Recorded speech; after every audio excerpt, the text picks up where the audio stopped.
기도하겠습니다.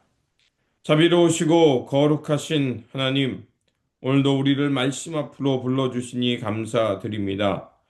죄와 허물로 죽을 수밖에 없는 우리를 불쌍히 여기시고 예수 그리스도 안에서 피할 수 있는 그 길을 열어주심에 다시 한번 찬양과 은혜에 감사드립니다.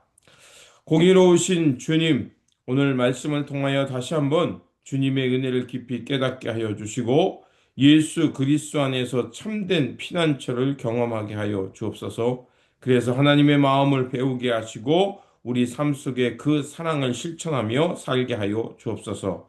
우리 구주 예수 그리스도 이름으로 기도드립니다. 아멘. 오늘 우리에게 주신 말씀은 신명기 19장 1절에서 10절입니다.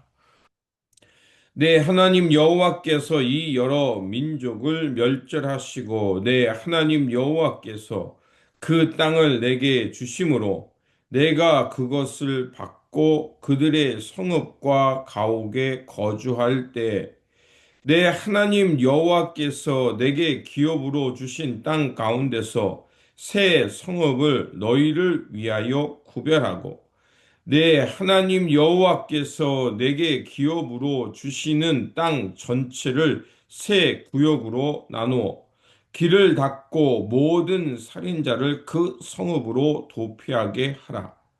살인자가 그리로 도피하여 살 만한 경우는 이러하니 곧 누구든지 본래 원한이 없이 부지 중에 그의 이웃을 죽인 일, 가령 사람이 그 이웃과 함께 벌목하러 살림에 들어가서 손에 도끼를 들고 벌목하려고 찍을 때 도끼가 자루에서 빠져 그의 이웃을 맞춰 그를 죽게 함과 같은 것이라.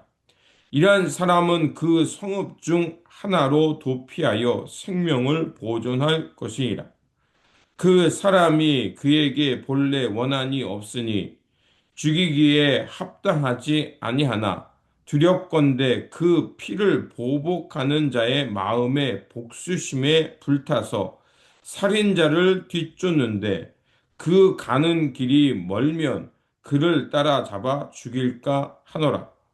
그러므로 내가 네게 명령하기를 새 성읍을 너를 위하여 구별하라 하노라. 내 하나님 여호와께서 내 조상들에게 맹세하신 대로 내 지경을 넓혀 내 조상들에게 주리라고 말씀하신 땅을 다 내게 주실 때 또 너희가 오늘 내가 너희에게 명하는 이 모든 명령을 지켜 행하여 내 하나님 여호와를 사랑하고 항상 그의 길로 행할 때에 이 셋 외에 새 성읍을 더하여 내 하나님 여호와께서 내게 기업으로 주시는 땅에서 무죄한 피를 흘리지 말라. 이같이 하면 그의 피가 내게로 돌아가지 아니하리라. 아멘. 오늘 본문 말씀은 하나님의 공의와 자비를 위해서 도피성을 만들라는 말씀입니다. 생명의 주권자이신 하나님께서는 도피성을 동쪽에 세 개, 서쪽에 세 개를 만들라고 하십니다. 그 이유는 부지불식 간에 사람의 생명을 그 해친 자, 또 죽인 자를 다시 한번 그가 하나님 앞에서 공의로운 재판을 맞을 수 있도록 이렇게 보호하는 하나님의 마음 때문입니다. 이스라엘 사회에서는 복수가 일반적이었습니다. 누군가가 가까운 사람의 생명을 빼앗으면 가까운 친척 중에 한 사람이 피해 보복자로서 살인을 안갚음하기도 했습니다. 하지만 하나님은 복수가 아닌 정의로운 판결, 그 생명이 정당한 보호를 받고 판결을 받아서 그가 심판을 받도록 하게 하셨습니다.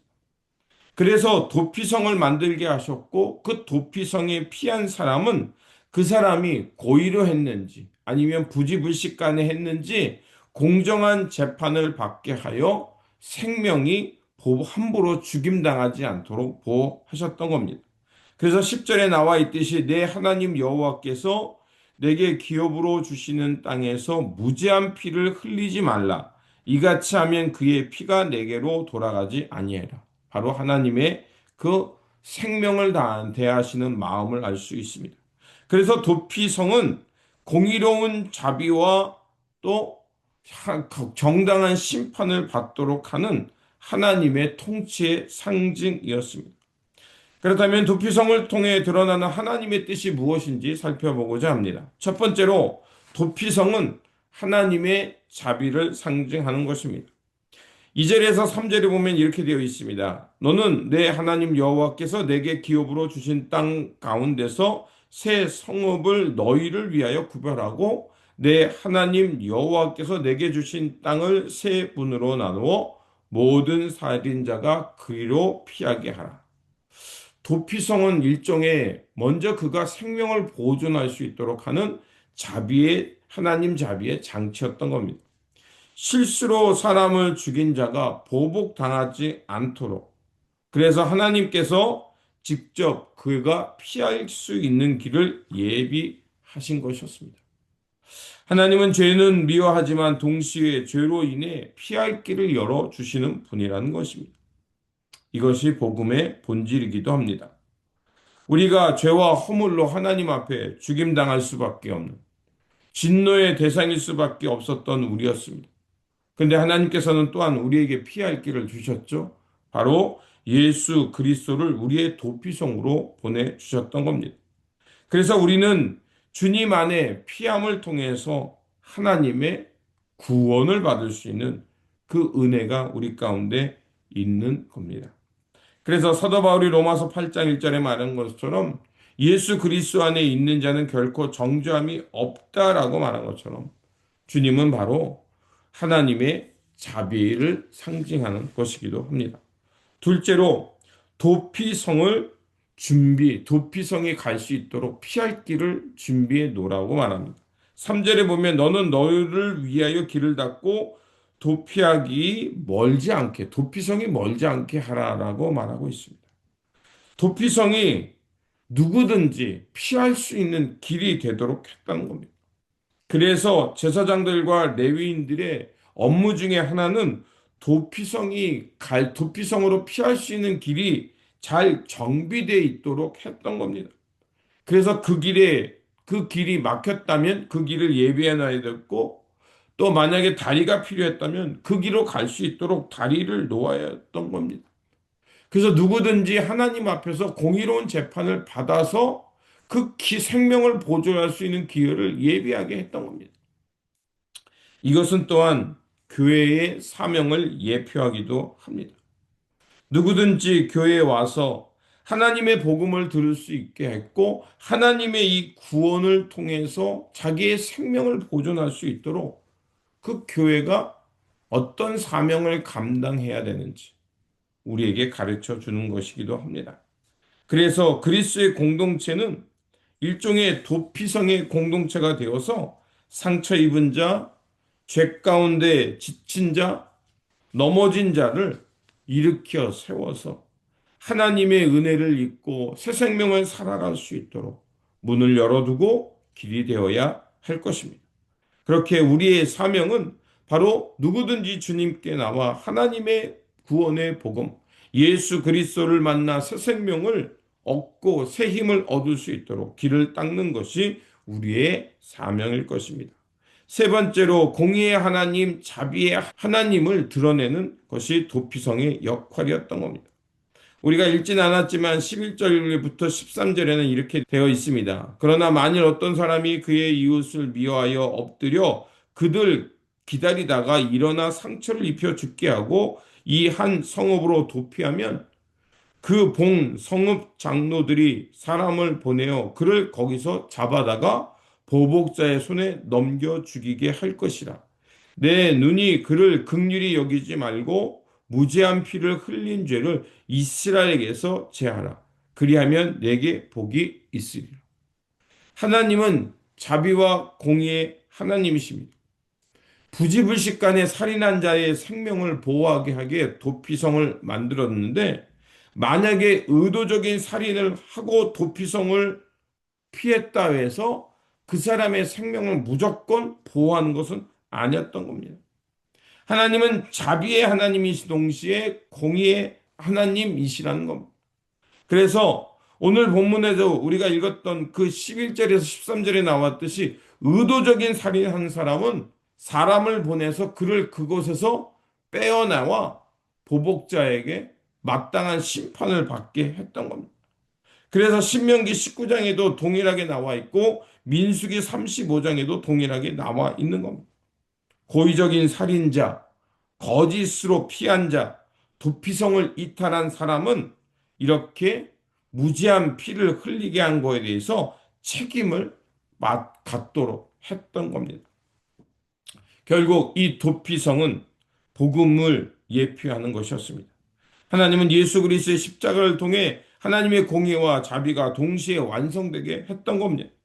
하나님은 죄의 심판을 하시되 그 심판을 누구든지 그리스도께 피하면 그가 그 그리스도 안에서 또 한 번의 기회, 하나님의 자비하심 속에서 새로운 힘을 얻을 수 있는 길을 예비해 두셨던 겁니다.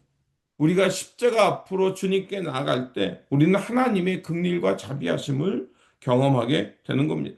그래서 예수 그리스도 안에 누구든지 나오면 죄 사함을 얻게 되고 그리고 예수 그리스도 안에서 새롭게 창조되어 하나님의 삶, 하나님 나라의 그 공의의 삶을 살아가며 날마다 하나님과 동행하며 기쁨이 충만하게 될 거라 믿습니다. 그러므로 도피성을 세우게 하신 하나님의 뜻을 잘 헤아리면서 생명을 사랑하면서 하나님의 공평과 정의를 지켜가면서 하나님 나라의 공평과 정의, 사랑과 평화의 세상을 만들어가며 하나님의 그 놀라운 그 사랑을 또 하나님 나라의 그 증거가 되는 삶의 자리가 되시기를 주님의 이름으로 축원드립니다. 기도하겠습니다. 거룩하신 하나님, 오늘 말씀을 통하여 공의와 자비가 하나님께 함께하여 있음을 또 깨닫게 해 주셨습니다.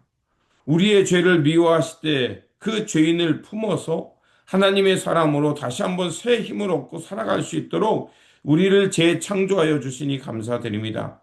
예수 그리스도 안에 누구든지 주님 안에서 새로운 피조물이 될 수 있도록 길을 열어 주셨사오니 우리가 언제 어디서나 주님 안에 거하게 하여 주시고 주님 품 안에서 참된 자유와 평안을 누리며 살게 하여 주옵소서.